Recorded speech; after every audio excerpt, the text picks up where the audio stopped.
Hi guys, and welcome to today's video. I'm so excited. I finally get the chance to sit down and do this. I've been wanting to do this for so long. I have a little bit of a garden going in my backyard, and I've been wanting to make some cute DIY garden markers. I want to share with you a few of the ideas that I have. I brainstormed, I looked on Pinterest, I walked up and down the aisles at Michael's, and I have a few different ideas that I'm going to share with you. I'm going to see which one I like the best, and then I'm going to put those in my garden. So, if you want to see how I DIY 5 different garden markers, stay tuned. I'm so excited I actually have a chance to sit down and make these things, share them with you, make a video. Oh my God, I've been so crazy busy, but we finally have a moment to do this, so let's do it. I'm using some chalkboard paint and some different acrylic paints. You can use whatever kind of paint you want and whatever colors you want. I would definitely stick to acrylic though. I wouldn't go with oil. These are some stir sticks, and you're gonna need some brushes. You can use a foam brush or a regular brush. I got these at Home Depot, but you can get stir sticks from any hardware store. You can usually get a couple for free if you're buying paint, or you can buy them in a pack of I think 10 for like $1. They're very, very inexpensive. So what you're going to want to do is just paint the one side and then go ahead and set it off to the side to dry. I'm just using a little bit of parchment paper. Usually this works really easy for cleanup and the paint doesn't stick to the paper at all.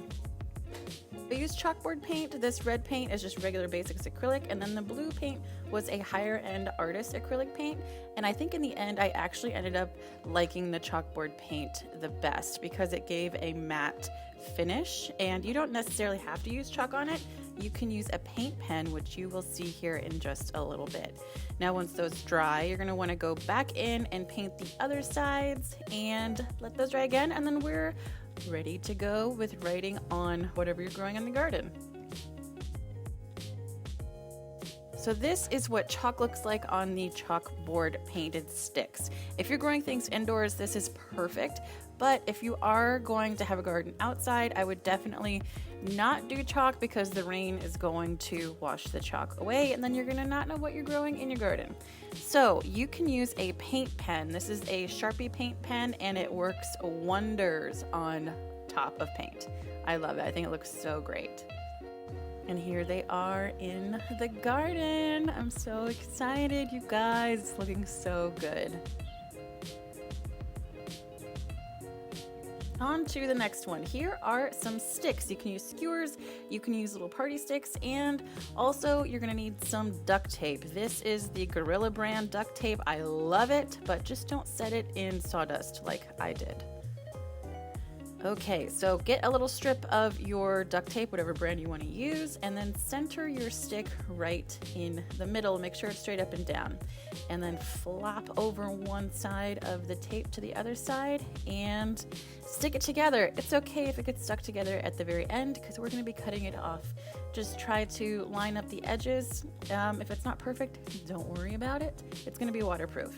So then you can cut the ends off into a little flag shape and bada bing, number 1 is done.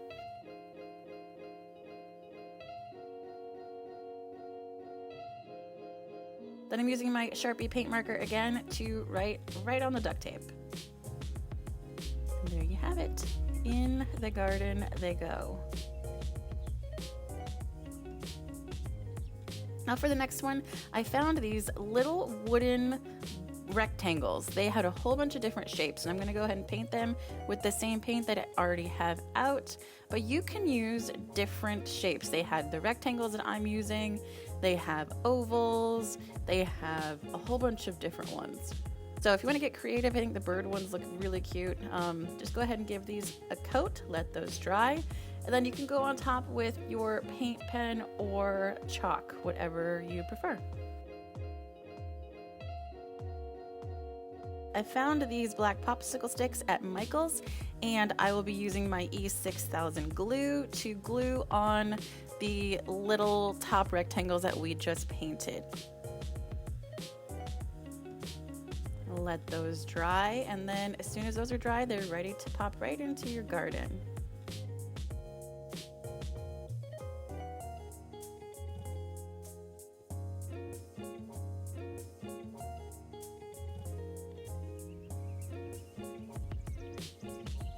Moving on to the next one. These are wooden door shims. You can get a pack of these near the windows and doors in Home Depot for I think about $1 for I think you get a lot of them. You get maybe 10 or 15 of them. And this is a wood burning tool that I also got at Michael's for about $20. It comes with different nibs.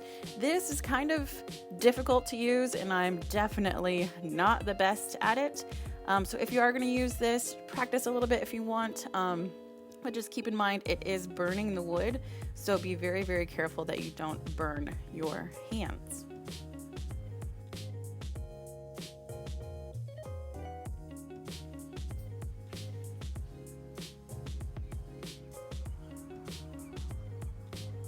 Moving on to the last one, we will be using my handy dandy vintage Dymo label maker that I got at the thrift store, and I'm in love with this thing. So go ahead and punch out what you will be growing, and we're going to be using these same black painted popsicle sticks that I got from Michael's. I love how these came out. These are so elegant and chic. They could look great in any garden and they just kind of elevate the look of what you have going on. All right, my little garden bugs, that is it for this video. Thank you so much for watching. Please like and subscribe and I will see you guys on the next one. Mwah. Bye.